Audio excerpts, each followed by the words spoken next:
Welcome to Hood Champion Boxing Sports. In boxing, you find a way to win, or you find a way to lose. Devin Haney is in high demand. I mean, it's ridiculous.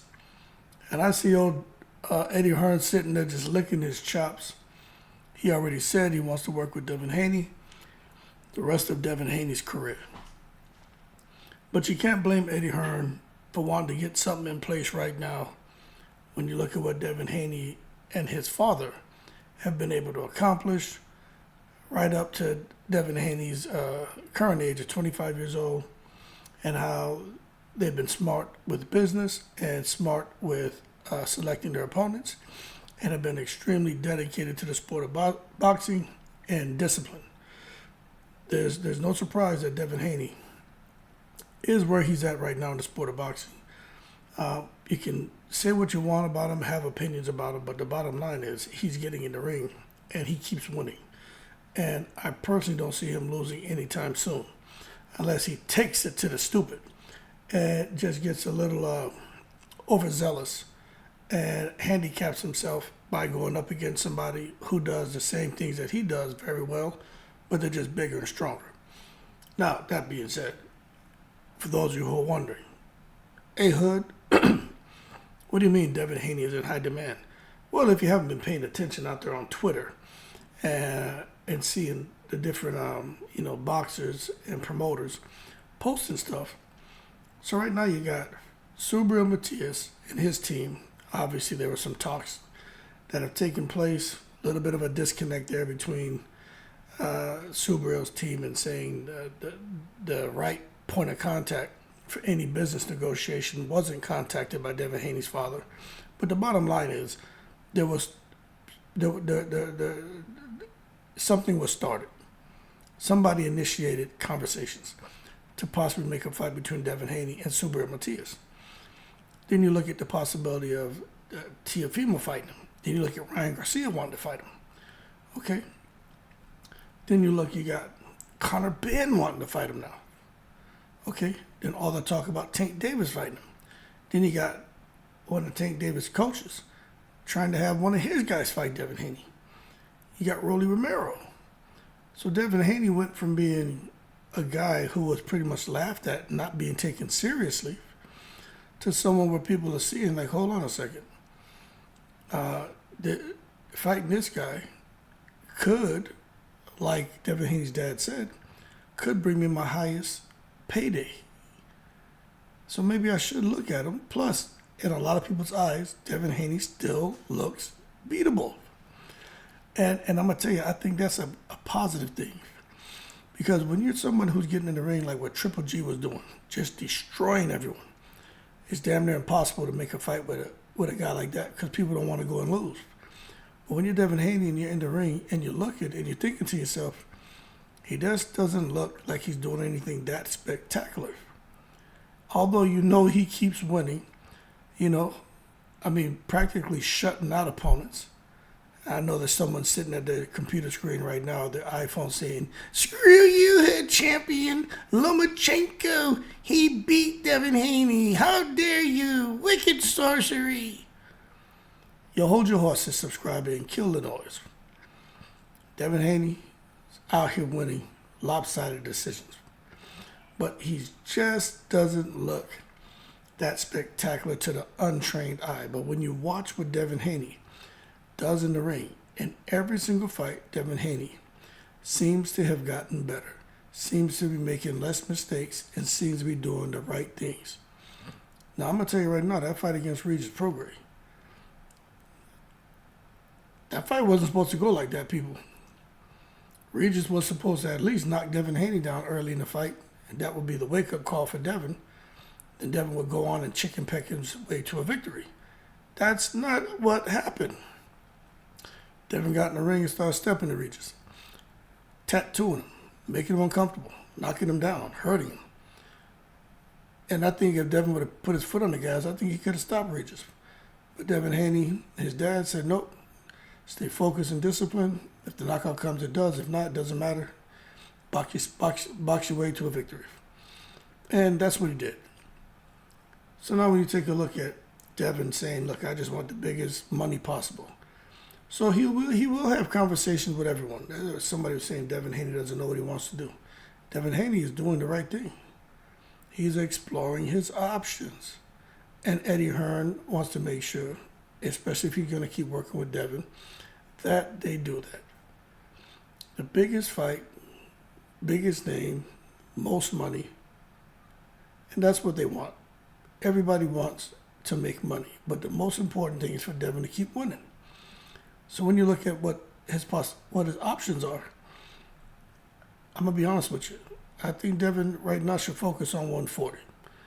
This whole thing about going up to 147, I'd hate to see him get himself in a situation now where he gets clipped and ends up on his back in the missionary position like Clarissa Shields. I would like to see Devin Haney kind of know his threshold and not get carried away and start thinking that, you know what, maybe I can beat all of these guys. And then he goes in there and he gets Clarissa Shields now. I think 140 is a good division for Haney. Ryan Garcia and Haney, that's a mega fight. It's huge money. Of course, the Devin Haney and Tank fight's a big fight. Teofimo's a big fight. Suber and Matias, that's a good fight for us as the fans, but money-wise, it may not be there. And you know what sucks? These guys who become an A-side, right? The A-side fighters. I can't fault them, but the A-side fighters, they're not even looking like I'm paying attention. They're not even looking to do purse splits. You understand? These A-side fighters, if you want an opportunity to fight me, I'll give you a guarantee, right? The guarantee will be more money than you ever made.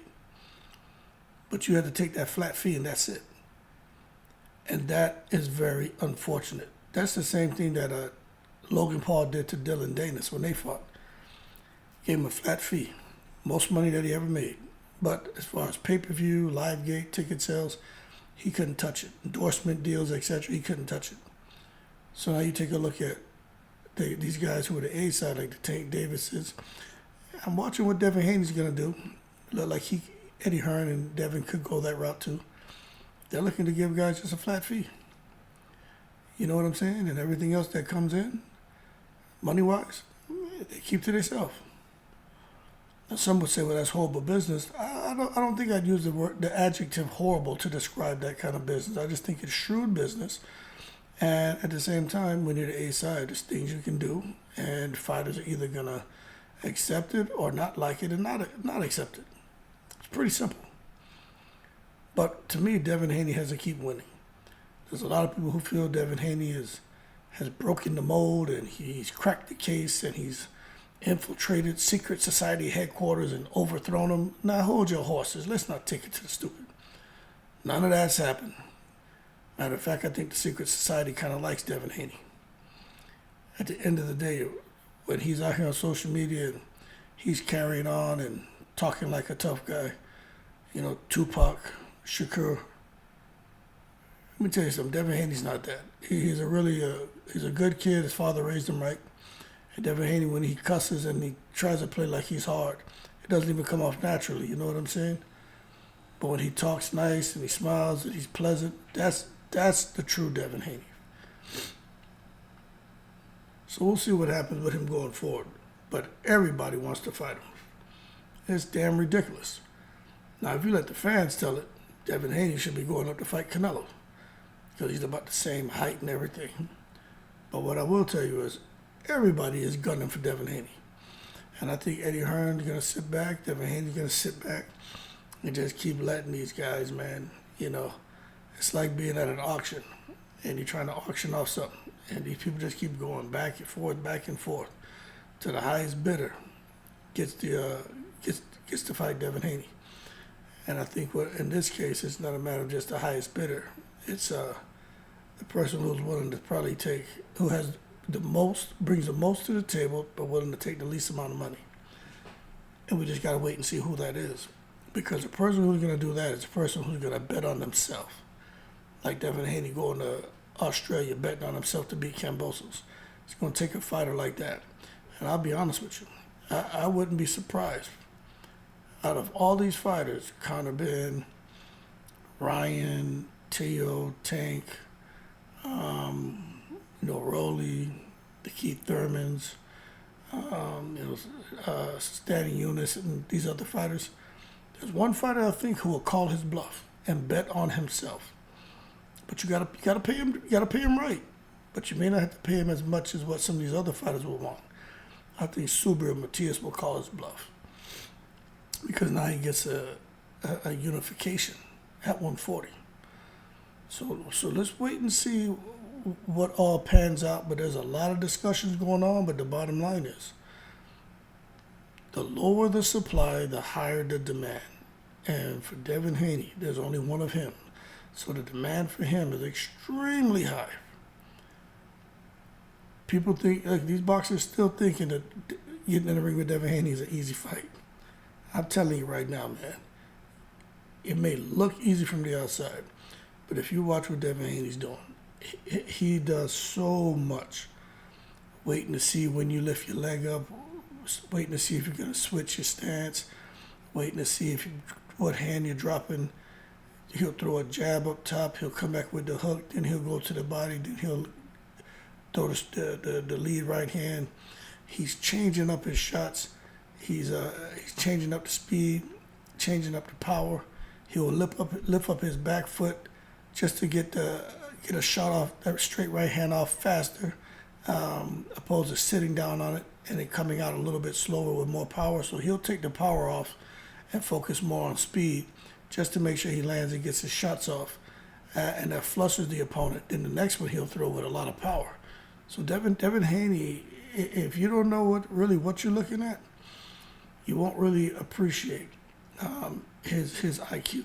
You can tell he's been around boxing his whole life, and he's been training and been schooled by some of the best because it is showing up, and his dad deserves a lot of credit too.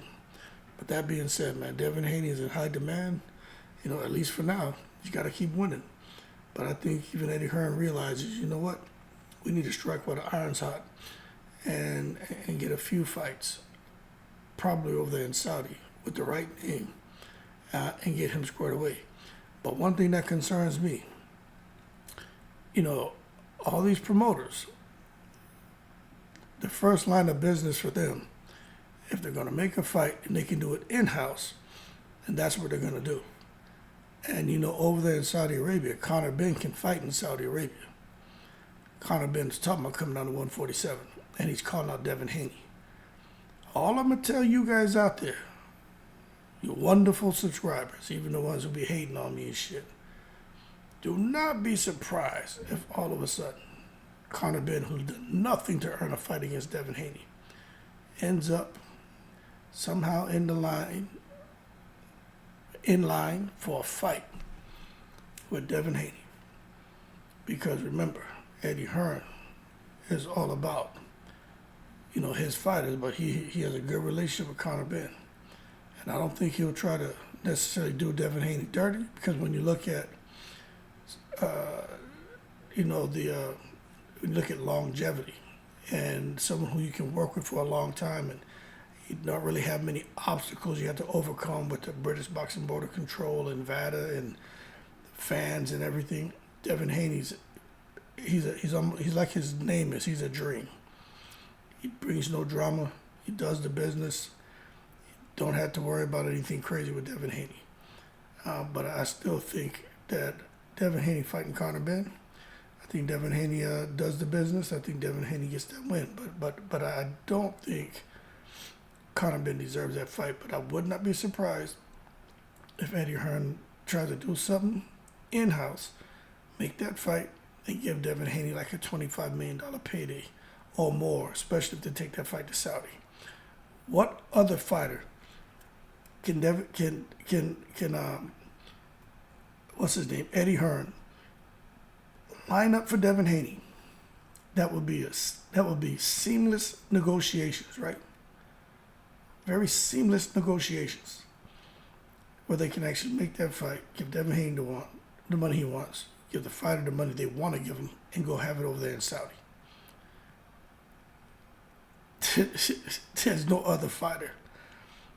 Not when it comes to Eddie Hearn. He controls all that. He can make that happen with no problem. And when you start going and messing with these other promoters, all that crap, then it starts to get a little bit frustrating. But Eddie Hearn's going to do what's best for Devin Haney and for his fighters. Because there's just one thing about Eddie Hearn. Anyone who's been promoted by him, for the most part, you don't hear anything negative about him. Whatever he says he'll do, they do.